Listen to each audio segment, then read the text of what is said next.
Austin Westfall still with me here in the Live Now newsroom. Also, not many of the Supreme Court justices, to your point. We did see a number of them enter the chamber. We are hearing from the Hill that 4 Supreme Court justices are not in attendance. That includes Justices Clarence Thomas and Samuel Alito. They have not attended these speeches in more than a decade. Also passing are Justices Sonia Sotomayor and Neil Gorsuch. So beyond the 4 sitting justices in attendance today, retired Justice Anthony Kennedy is also in the chamber, according to the Hill. So it should be any moment now, Andrew. We've just watched the president's cabinet enter the room. We see the VP and the Speaker of the House sitting there. And we will watch them over Trump's shoulder as he gives this address. There's Tulsi Gabbard and Chip Roy. Keep playing a game of RFP Jr. And we're going to continue watching as this group mingles together until we eventually hear the president announced. And then he will flood through the chamber. He'll shake a lot of hands. That's right. And the speech will get underway. Yeah, this will be the last time you see Austin and myself on camera. We just want to let these scenes breathe there on the House floor. We'll have a lot of reaction, a lot of analysis. After the speech itself, we've been reading to you some of the excerpts of what President Trump is going to say there. Back out live on the House floor, we brought you also the news that VA Secretary Doug Collins will be the designated survivor. Tonight, we've been talking about the issues in this last hour of what the president might touch on and highlight. And remember, just 43 days in office there in his second term, his non-consecutive term. And also you and I were discussing the inauguration and the run-up to that. That's really the last time we've heard from President Trump, at least in this building right here that was in the Capitol Rotunda, because it was just too cold, remember, to have the inauguration outside. It was somewhat packed in there, hundreds of people in the rotunda, and now you're watching these scenes on the House floor, and many of the cabinet secretaries. This is the Trump State of the Union speech. The building too. We don't know how long this speech is going to last, and I should mention too that don't go anywhere after the speech is over, because we're not only hearing from President Trump tonight. After a speech to a joint session of Congress like this, the opposing party gives their rebuttal to what the president says. So in this case, Democratic Senator Alyssa Slotkin out of Michigan. She's been selected as the up-and-comer who will be giving the televised rebuttal. Again, we don't know exactly when that's going to happen. We just go with the flow. As soon as Trump ends his speech, we will be watching for Slotkin. That will be televised. Usually, they give this type of duty to a young up-and-comer within the party. We have heard that top Democrats, including Minority Leader Chuck Schumer and House Minority Leader Hakeem Jeffries, have said that Slotkin's reputation and skills have been commendable. Schumer also called her a rising star in the party. Jeffries says that she will, quote, deliver a comprehensive and clear-eyed response to the issues, including cost of living, Social Security, and Medicaid. She, as you see on your screen there, was a U.S. representative in Michigan for 6 years. She just won out and won her Senate seat from, she beat out Mike Rogers in this past election cycle. She's a former CIA analyst and Defense Department official. She was born in New York, and raised in Holly, Michigan. She was called to service, by the way, from the terrorist speech. We will be watching for Slotkin. That will be televised. Usually, they give this type of duty to a young up-and-comer within the party. We have heard that top Democrats, including Minority Leader Chuck Schumer and House Minority Leader Hakeem Jeffries, have said that Slotkin's reputation and skills have been commendable. Schumer also called her a rising star in the party. Jeffries says that she will, quote, deliver a comprehensive and clear-eyed response to the issues, including cost of living, Social Security, and the House floor. We are waiting for President Trump's arrival into the chamber. Everyone seems to be set in place now. You're about to listen to the Sergeant at Arms there, and here we go. Mr. Speaker, the President of the United States. All right,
They're fucking delivering us a VRBO ad right now.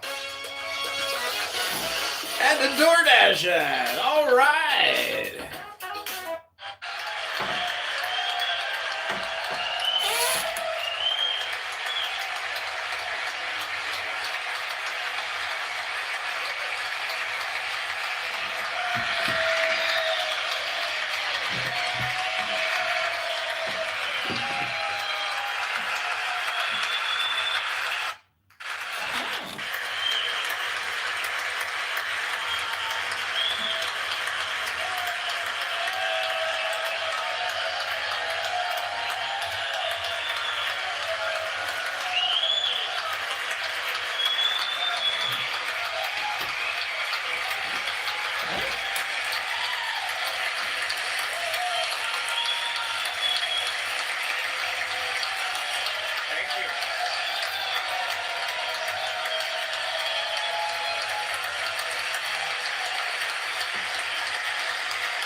It's a great honor. Thank you very much. Speaker Johnson, Vice President Vance, the First Lady of the United States,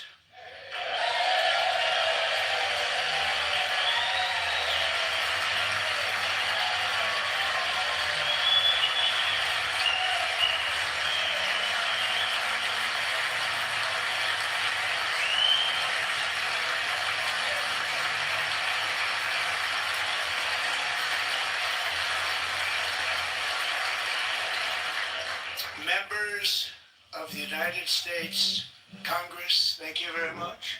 And to my fellow citizens, America is back. We're back, baby! We're back!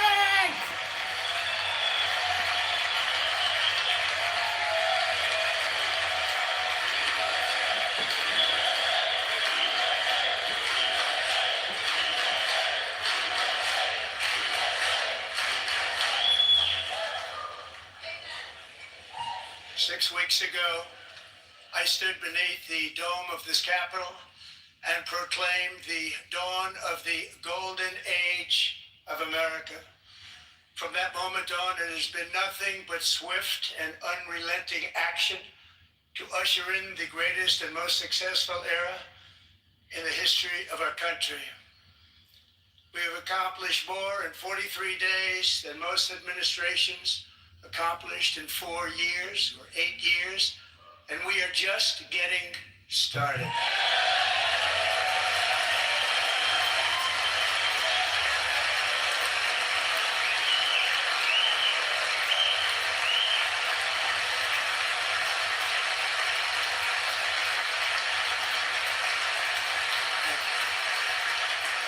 I return to this chamber tonight to report that America's momentum is back, our spirit is back, our pride is back, our confidence is back, and the American dream is surging bigger and better than ever before.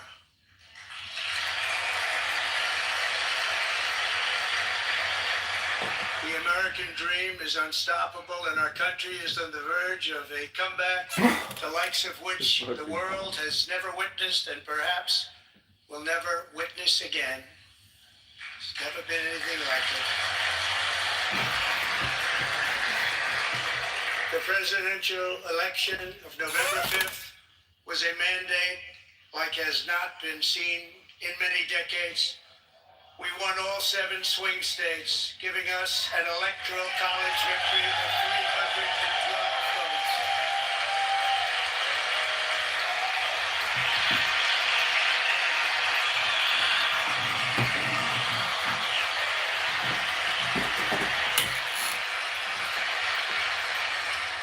We won the popular vote by big numbers and won counties in our country.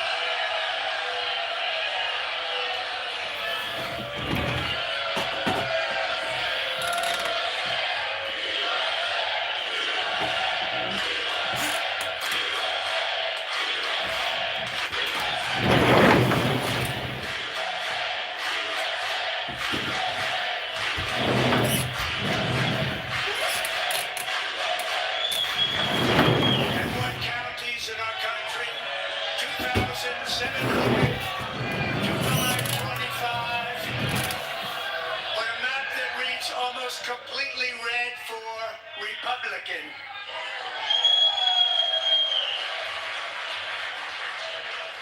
Now, for the first time in modern history, more Americans believe that our country is headed in the right direction than the wrong direction. In fact, it's an astonishing record, 27-point swing, the most ever.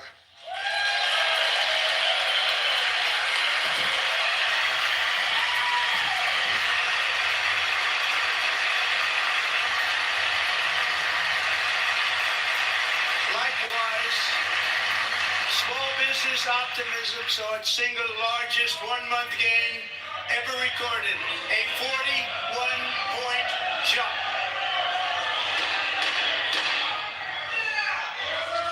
Members are directed to uphold and maintain decorum in the House and to cease any further disruptions. That's your warning.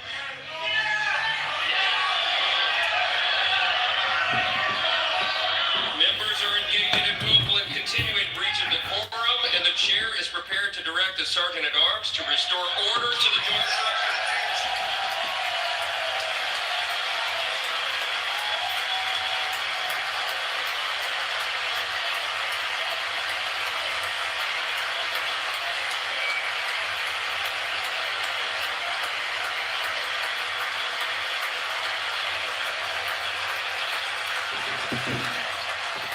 Mr. Green, take your seat. Take your seat, sir. Take your seat. Finding that members continue to engage in willful and concerted disruption of proper decorum, the chair now directs the Sergeant at Arms to restore order. Fight! Fight! Fight! Fight! Fight! Fight! Fight! Fight! Fight!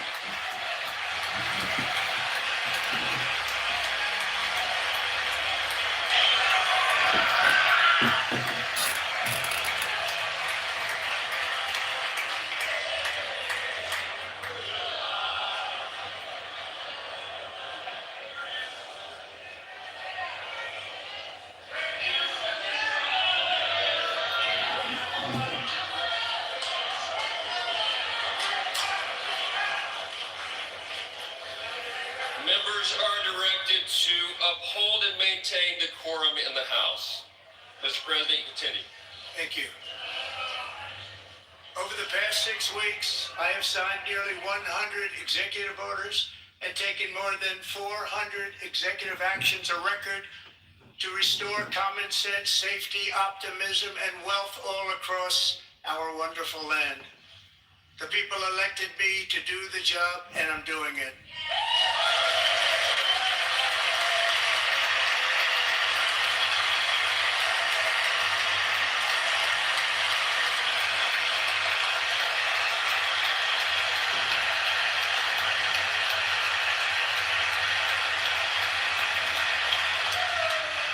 In fact, it has been stated by many that the first month of our presidency, it's our presidency, is the most successful in the history of our nation.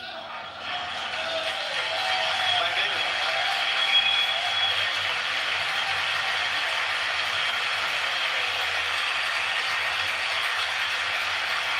And what makes it even more impressive is that, do you know who number 2 is? George Washington. How about that? I don't know about that list, but we'll take it. Within hours of taking the oath of office, I declared a national emergency on our southern border, and I deployed the U.S. military and border patrol to repel the invasion of our country. You've done it your first time in What a job office. they've done. As a result, illegal border crossings last month were by far the lowest ever recorded, ever. Stated by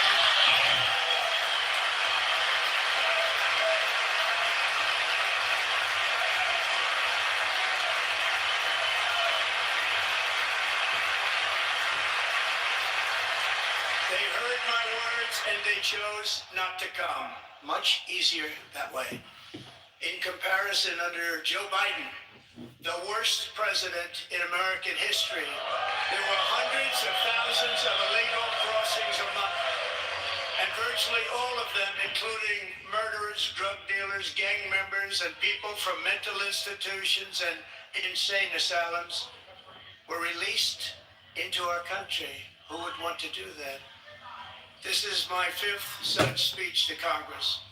And once again, I look at the Democrats in front of me, and I realize there is absolutely nothing I can say to make them happy, or to make them stand, or smile, or applaud. Nothing I can do. I could find a cure to the most devastating disease, a disease that would wipe out entire nations, or announce the answers to the greatest economy in history, or the stoppage of crime to the lowest levels ever recorded. And these people sitting right here will not clap, will not stand, and certainly will not cheer for these astronomical achievements. They won't do it, no matter what. Five times I've been up here. It's very sad, and it just shouldn't be this way.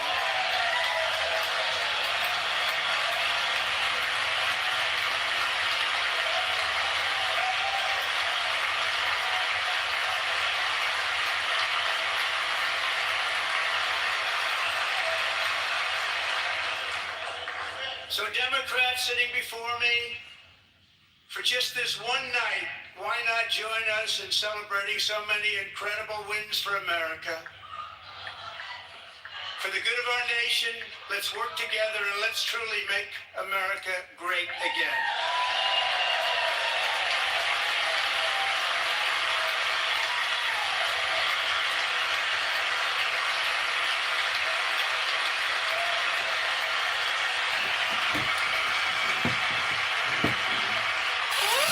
My administration is fighting to deliver the change America needs to bring a future that America deserves, and we're doing it.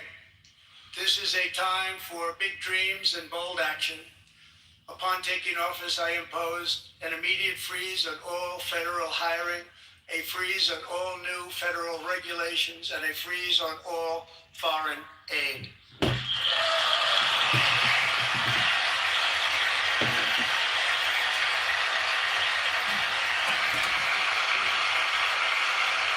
I terminated the ridiculous Green New Scam.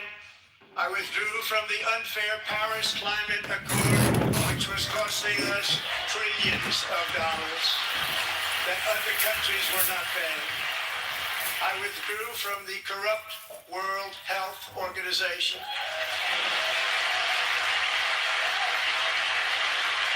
And I also withdrew from the anti-American UN Human Rights Council.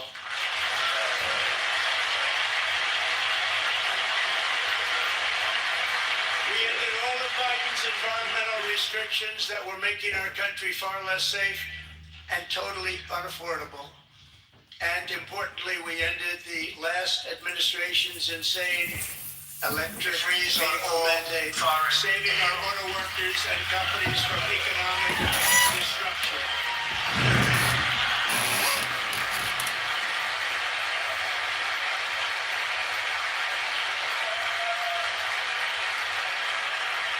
To unshackle our economy, I have directed that for every one new regulation, 10 old regulations must be eliminated, just like I did in my very successful first term.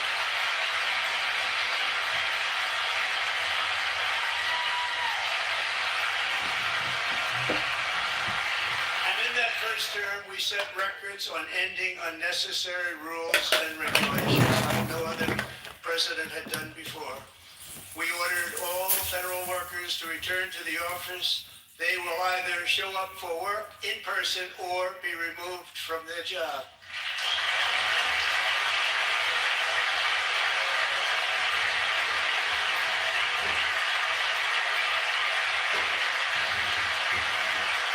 And we've ended weaponized government where, as an example, a sitting president is allowed to viciously prosecute his political opponent, like me. How did that work out? Not too good. Not too good.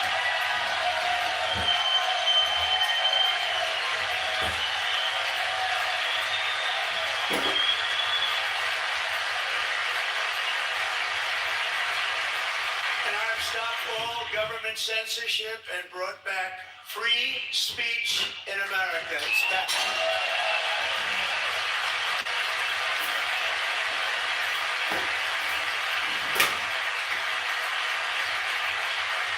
And 2 days ago, I signed an order making English the official language of the United States of America.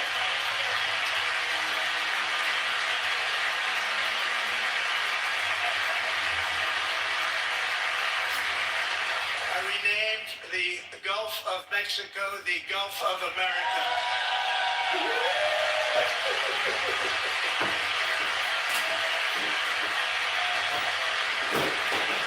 And likewise, I renamed for a great president, William McKinley, Mount McKinley again.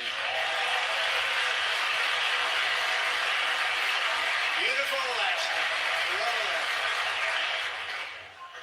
We've ended the tyranny of so-called diversity, equity, and inclusion policies all across the entire federal government and indeed the private sector and our military. And our country will be woke no longer.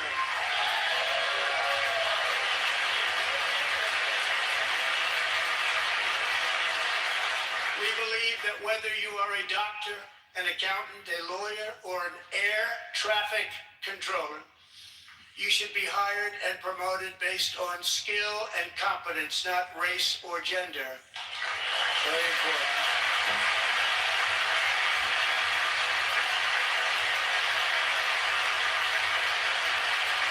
You should be hired based on merit. And the Supreme Court, in a brave and very powerful decision, has allowed us to do so. Thank you. Thank you very much.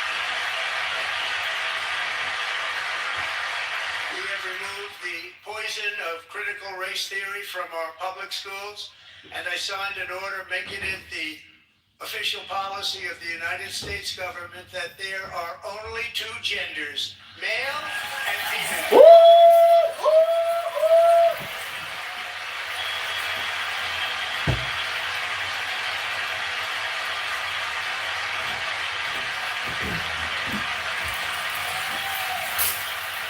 Also signed an executive order to ban men from playing in women's sports.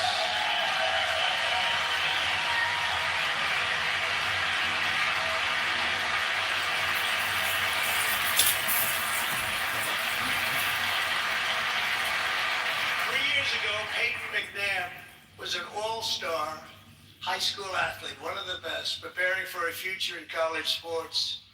But when her girls' volleyball match was invaded by a male, he smashed the ball so hard in Peyton's face, causing traumatic brain injury, partially paralyzing her right side and ending her athletic career. It was a shot like she's never seen before. She's never seen anything like it. Peyton is here tonight in the gallery, and Peyton, or they will lose all federal funding.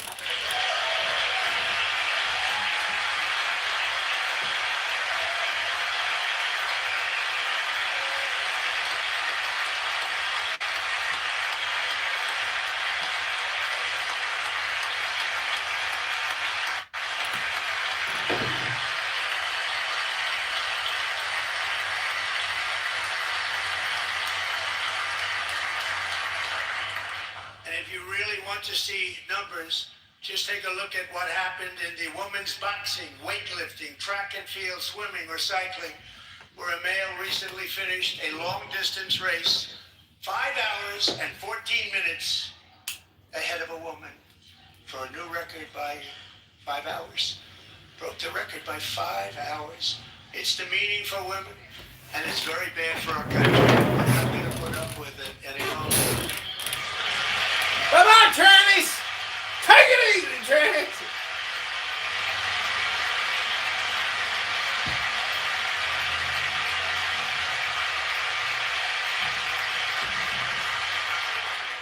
What I have just described is only a small fraction of the common sense revolution that is now, because of us, sweeping the entire world. Common sense has become a common theme, and we will never go back. Never. Never gonna let that happen. Among my very highest priorities is to rescue our economy and get dramatic and immediate relief to working families. As you know, we inherited from the last administration an economic catastrophe and an inflation nightmare. Their policies drove up energy prices, pushed up grocery costs, and drove the necessities of life out of reach for millions and millions of Americans. They've never had anything like it. We suffered the worst inflation in 48 years, but perhaps even in the history of our country. They're not sure. As president, I'm fighting every day to reverse this damage and make America affordable again.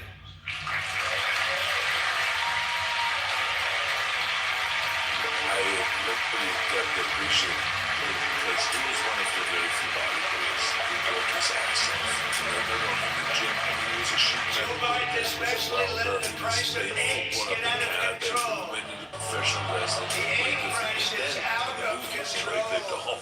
He did the And really we're good working job hard to there. get it And then back after that down. kick was over, he Secretary, became do a a good job personal on that. trainer. You He was inherited a training total mess celebrities from in the previous Hollywood. Never shied away from work. He never like, I'm a star now.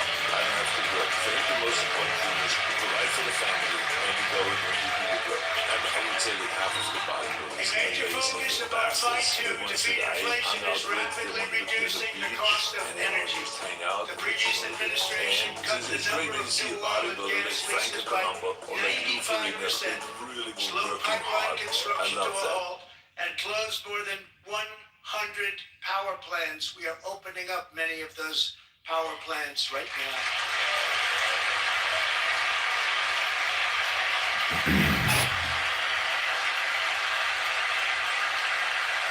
And frankly, we've never seen anything like it. That's why on my first day in office, I declared a national energy emergency.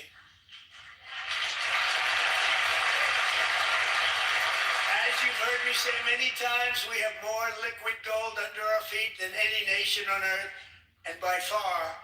And now I fully authorize the most talented team ever assembled to go and get it. It's called Drill, Baby, Drill.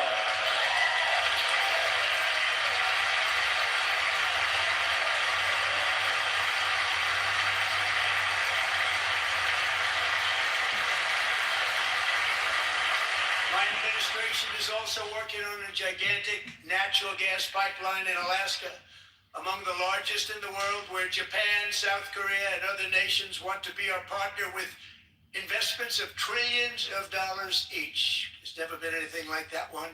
It will be truly spectacular. It's all set to go. The permitting is gotten. And later this week, I will also take historic action to dramatically expand production of critical minerals and rare earths here in the USA.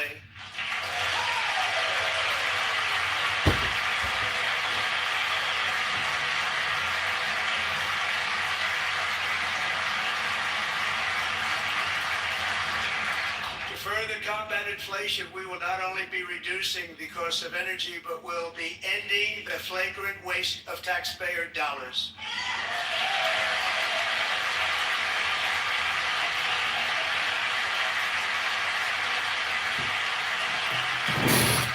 And I have created the brand new Department of Government Efficiency. Perhaps you've heard of it. Doge, doge, doge, doge, doge, doge, doge, doge, doge, doge, doge, doge, doge. Which is headed by Elon Musk, who's in the gallery tonight.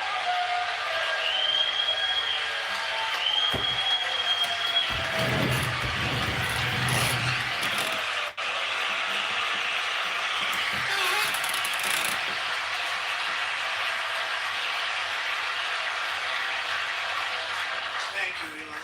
He's working very hard. He didn't need this. He didn't need this. Thank you very much. We appreciate it. Everybody here, even this side, appreciates it, I believe.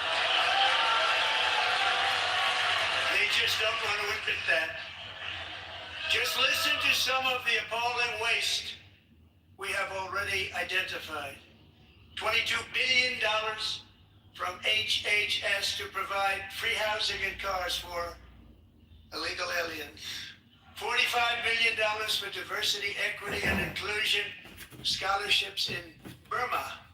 $40 million to improve the social and economic inclusion of sedentary migrants. Nobody knows what that is. $8 million to promote LGBTQI+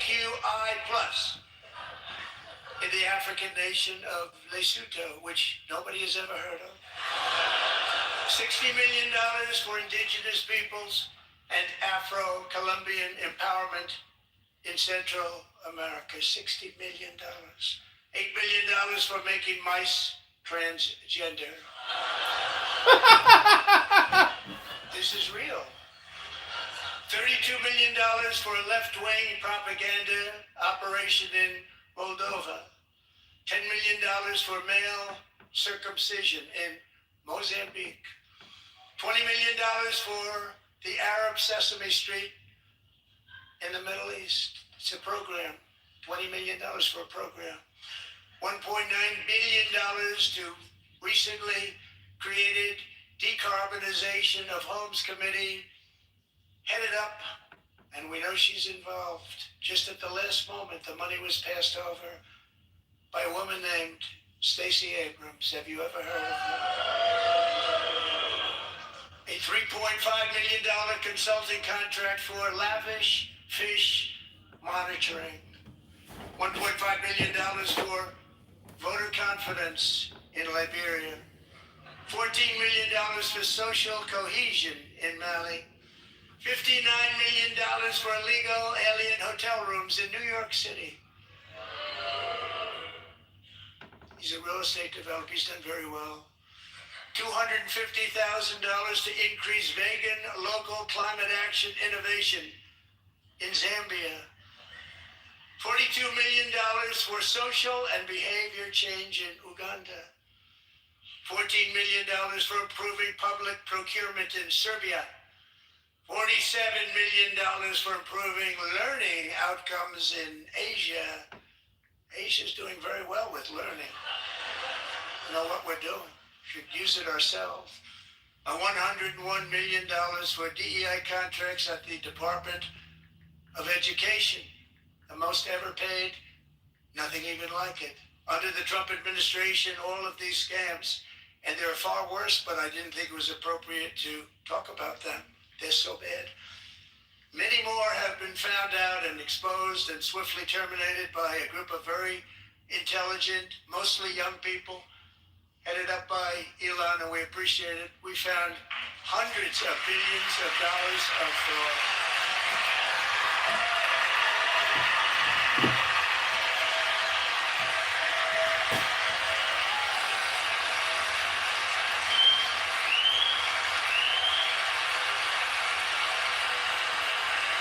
Taken back the money and reduced our debt to fight inflation and other things.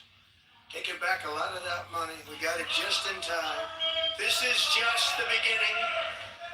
The Government Accountability Office, a federal government office, has estimated annual fraud of over $500 billion in our nation, and we are working very hard to stop it. We're going to. We're also identifying shocking levels of incompetence and probable fraud in the Social Security program for our seniors, and that our seniors and people that we love rely on. Believe it or not, government databases list 4.7 million Social Security members from people aged 100 to 109 years old.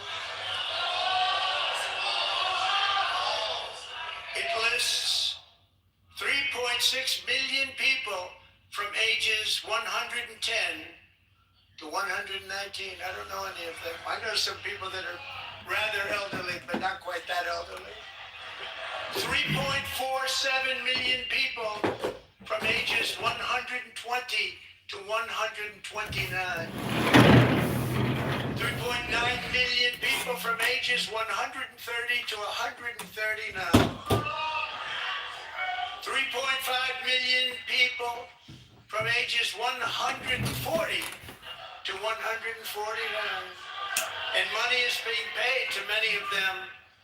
And we're searching right now. In fact, Pam, good luck. Good luck. You're going to find it. But a lot of money is paid out to people because it just keeps getting paid and paid. Nobody does, and it really hurts Social Security. It hurts our country. 1.3 million people from ages 150 to 159, and over 130,000 people, according to the Social Security databases, are age over 160 years old. We have a healthier country than I thought, Bobby.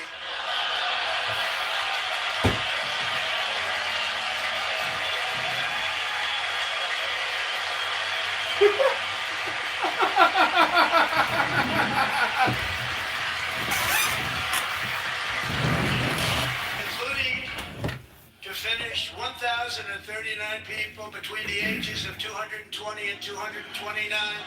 One person between the age of 240 and 249, and one person is listed at 360 years of age. More than 100 years older than our country.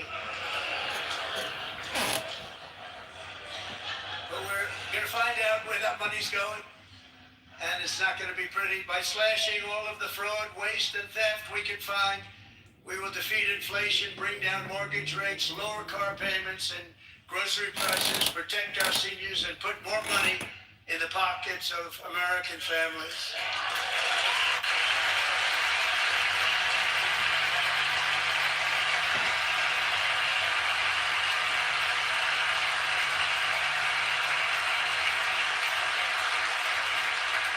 And today, interest rates took a beautiful drop, big beautiful drop. It's about time. And in the near future, I want to do what has not been done in 24 years, balance the federal budget. We're going to balance it.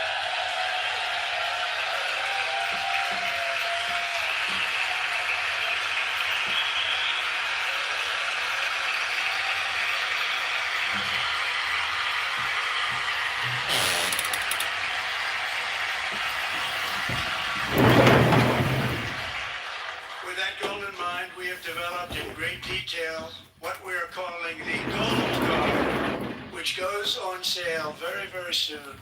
For $5 million, we will allow the most successful job-creating people from all over the world to buy a path to U.S. citizenship. It's like the green card, but better and more sophisticated. And these people will have to pay tax in our country. They won't have to pay tax from where they came.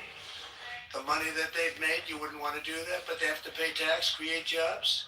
They'll also be taking people out of colleges and paying for them so that we can keep them in our country instead of having them being forced out. Number one, at the top school, as an example, being forced out and not being allowed to stay, and create tremendous numbers of jobs and great success for a company out there. So while we take out the criminals, killers, traffickers, and child predators who are allowed to enter our country under the open border policy of these people, the Democrats, the Biden administration, the open border insane policies that you've allowed to destroy our country, we will now bring in brilliant, hardworking, job-creating people. They're going to pay a lot of money, and we're going to reduce our debt with that money.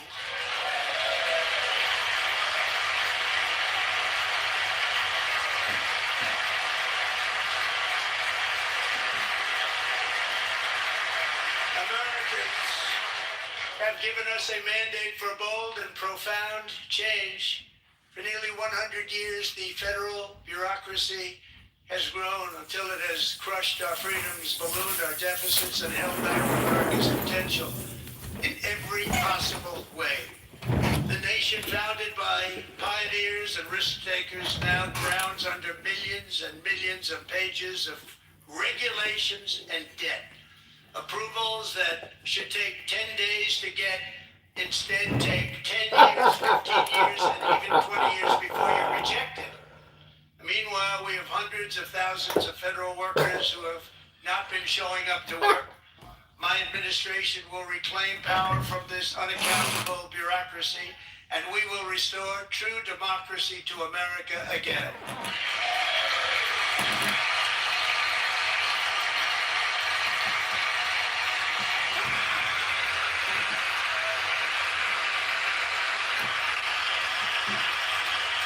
And any federal bureaucrat who resists this change will be removed from office immediately. Because we are draining the swamp. It's very simple. And the days of rule by unelected bureaucrats are over.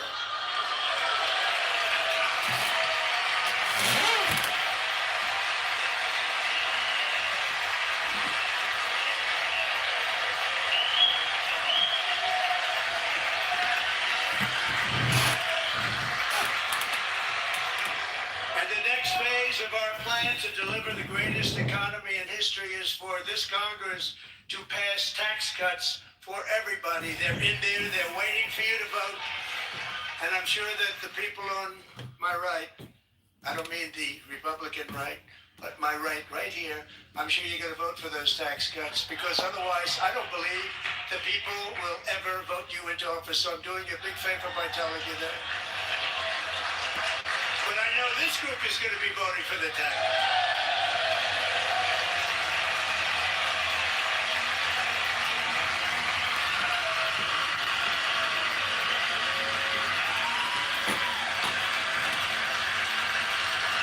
Thank you. It's a very, very big part of our plan. We had tremendous success in our first term with it. A very big part of our plan. We're seeking permanent income tax cuts all across the board. And to get urgently needed relief to Americans hit especially hard by inflation, I'm calling for no tax on tips, no tax on overtime, and no tax on Social Security benefits for our great seniors.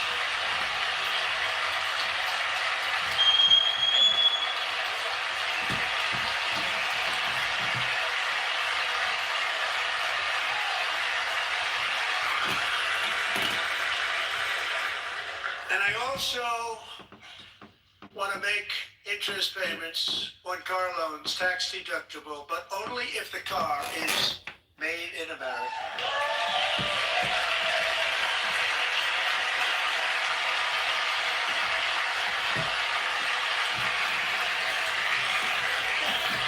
And by the way, we're going to have growth in the auto industry like nobody else. Plants are opening up all over the place. Deals are being made. Devastating. That's a combination of the election win and tariffs. It's a beautiful word, isn't it? That, along with our other policies, will allow our auto industry to absolutely boom. It's going to boom. Spoke to the majors today, all three, the top people, and they're so excited. In fact, already numerous car companies have announced that they will be building massive automobile plants in America, with Honda just announcing a new plant in Indiana, one of the largest anywhere in the world.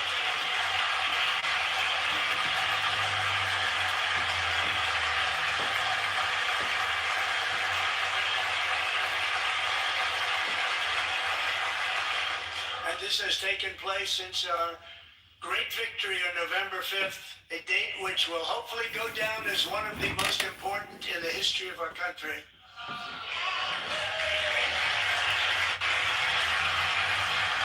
In addition, as part of our tax cuts, we want to cut taxes on domestic production and all manufacturing. And just as we did before, we will provide 100% expensing. It will be retroactive to January 20th, 2025. And it was one of the main reasons why our tax cuts were so successful in our first term, giving us the most successful economy in the history of our country. First term. We had a great first term.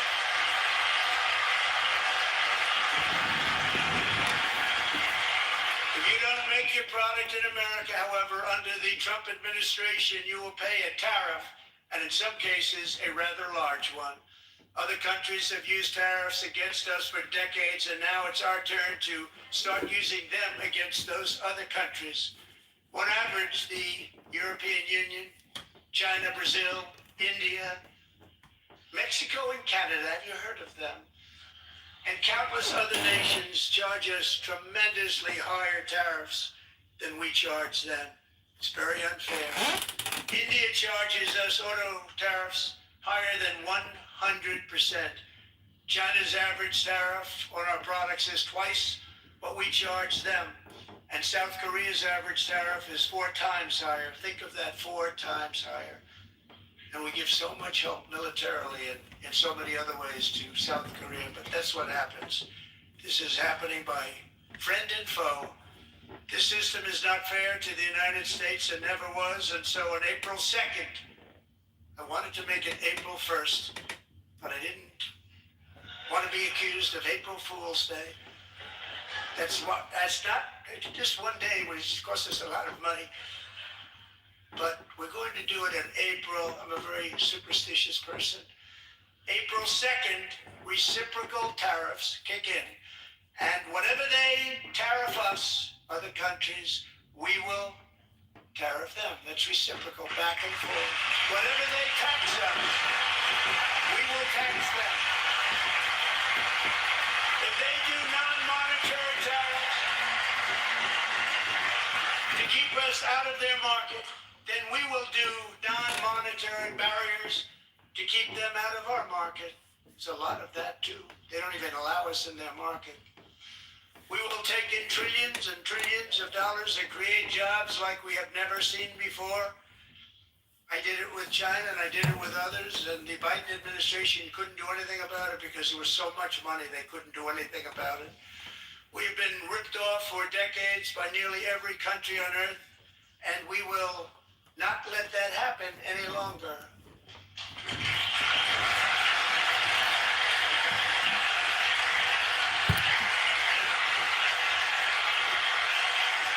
Much has been said over the last 3 months about Mexico and Canada, but we have very large deficits with both of them. But even more importantly, they've allowed fentanyl to come into our country at levels never seen before, killing hundreds of thousands of our citizens and many very young, beautiful people, destroying families. Nobody's ever seen anything like it. They are in effect receiving subsidies of hundreds of billions of dollars. We pay subsidies to Canada and to Mexico of hundreds of billions of dollars, and the United States will not be doing that any longer. We're not going to do it any longer.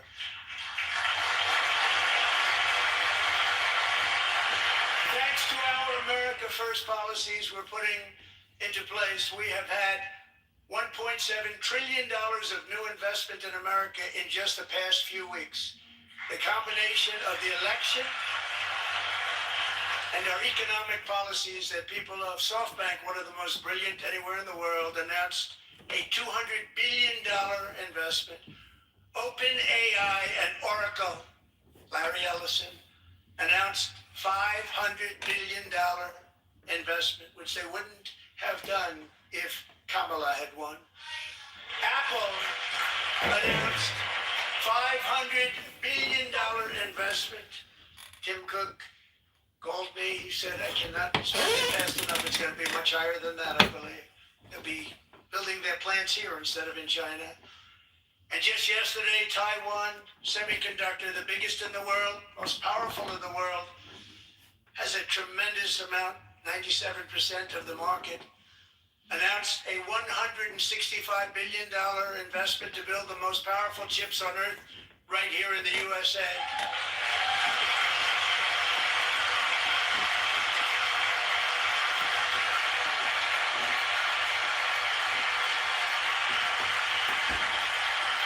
And we're not giving them any money. Your CHIPS Act is a horrible, horrible thing. We give hundreds of billions of dollars, and it doesn't mean a thing. They take our money and they don't spend it. All that meant to them, we're giving them no money.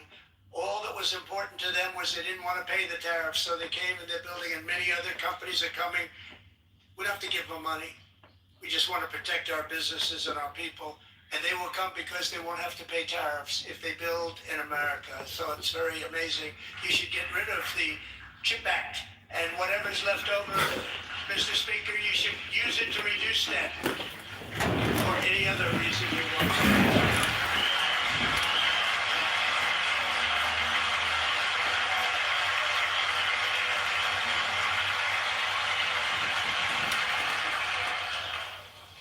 Our new trade policy will also be great for the American farmer. I love the farmer.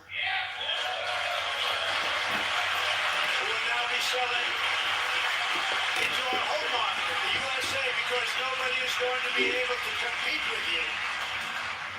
Because those goods that come in from other countries and companies, they're really in a bad position in so many different ways. They're uninspected. They may be very dirty and disgusting, and they come in and they pour in and they hurt our American farmers. The tariffs will go on agricultural product coming into America, and our farmers, starting on April 2nd, it may be a little bit of an adjustment period. We had that before when I made the deal with China, $50 billion of purchases, and I said, just bear with me, and they did. They did. Probably have to bear with me again, and this will be even better. That was great. The problem with it was that Biden didn't enforce it. He didn't enforce it. $50 billion of purchases, and we were doing great, but Biden did not enforce it, and it hurt our farmers. But our farmers are going to have a field day right now. So to our farmers, have a lot of fun. I love you too. Have fun, grow, and get to work! Get to work!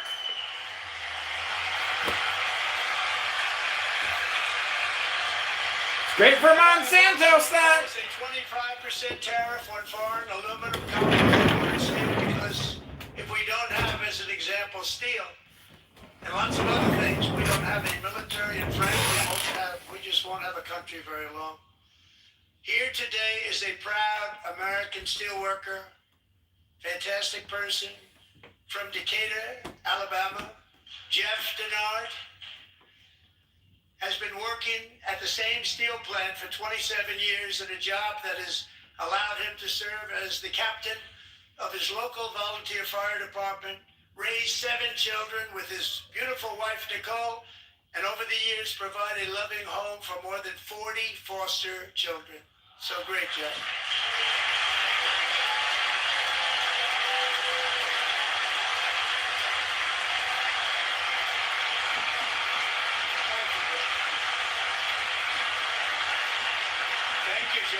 In a world filled with nasal congestion, one hero rises. Afrin No Drip Allergy. They're about protecting the soul of our country. Tariffs are about making America rich again and making America great again, and it's happening, and it will happen rather quickly. There'll be a little disturbance, but we're okay with that. It won't be much. No, you're not. And look where Biden took us. Very low, the lowest we've ever been.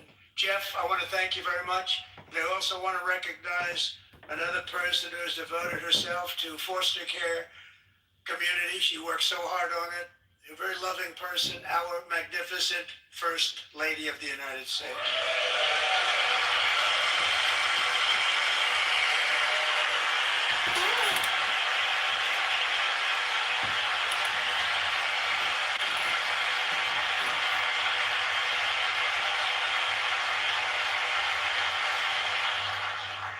Melania's work has yielded incredible results, helping prepare our nation's future leaders as they enter the workforce.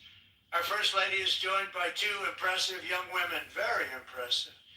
Haley Ferguson, who benefited from the First Lady's Fostering the Future initiative and is poised to complete her education and become a teacher. And Elliston Berry, who became a victim of an illicit deepfake image produced by a peer. With Elliston's help, the Senate just passed the Take It Down Act, and this is so important. Thank you very much, John. But what if it was just a screenshot?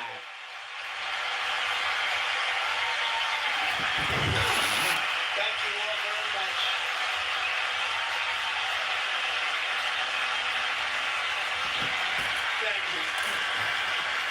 And thank you to John Thune and the Senate. Great job. To criminalize the publication of such images online is terrible, terrible thing. And once it passes the House, I look forward to signing that bill into law. Thank you. And I'm going to use that bill for myself too, if you don't mind. Because nobody gets treated worse than I do online. Nobody. That's great. Thank you very much to the Senate. Thank you. But if we truly care about protecting Americans' children, no step is more crucial than securing America's borders. Over the past 4 years, 21 million people poured into the United States. Many of them were murderers, human traffickers, gang members, and other criminals from the streets of dangerous cities all throughout the world. Because of Joe Biden's insane and very dangerous open border policies, they are now strongly embedded in our country, but we are getting them out and getting them out fast. Gotta get out! Get out! You gotta get out! And I want to thank Tom Homan and Christy. I want to thank you and Paul of Border Patrol. I want to thank you. What a job they've all done. Everybody, Border Patrol, ICE, well, law enforcement in general is incredible. We have to take care of our law enforcement. Have to.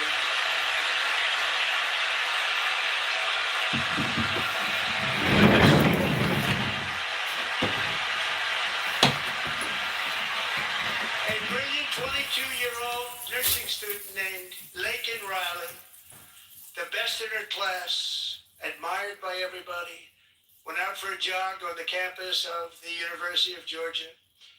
That morning, Laken was viciously attacked, assaulted, beaten, brutalized, and horrifically murdered. Laken was stolen from us by a savage illegal alien gang member. He was arrested while trespassing. Savage illegal alien gang member! And then set loose into the United States under the heartless policies of that failed administration. It was indeed a failed administration. He had then been arrested and released in a Democrat-run sanctuary city, a disaster, before ending the life of this beautiful young angel. With us this evening are Laken's beloved mother, Allison, and her sister, Lauren.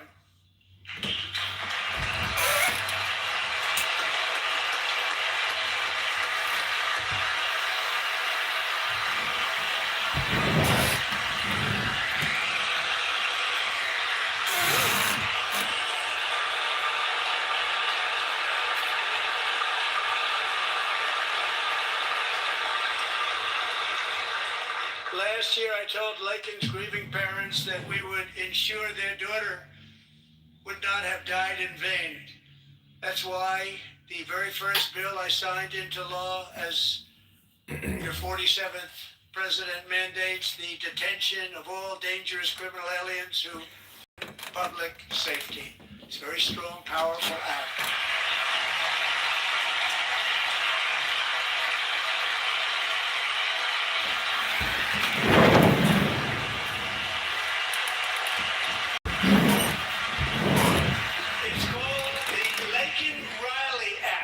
So Allison and Lauren, America will never ever forget our beautiful Laken Hope Riley.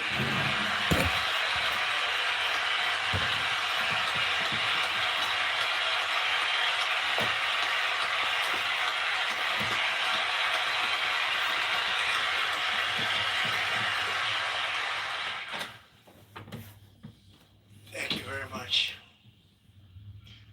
Since taking office, my administration has launched the most sweeping border and immigration crackdown in American history, and we quickly achieved the lowest numbers of illegal border crossers ever recorded. Thank you.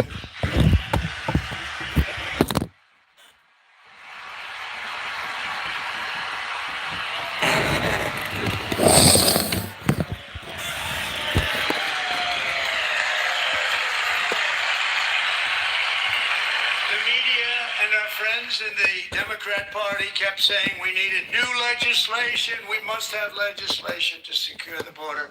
But it turned out that all we really needed was a new president.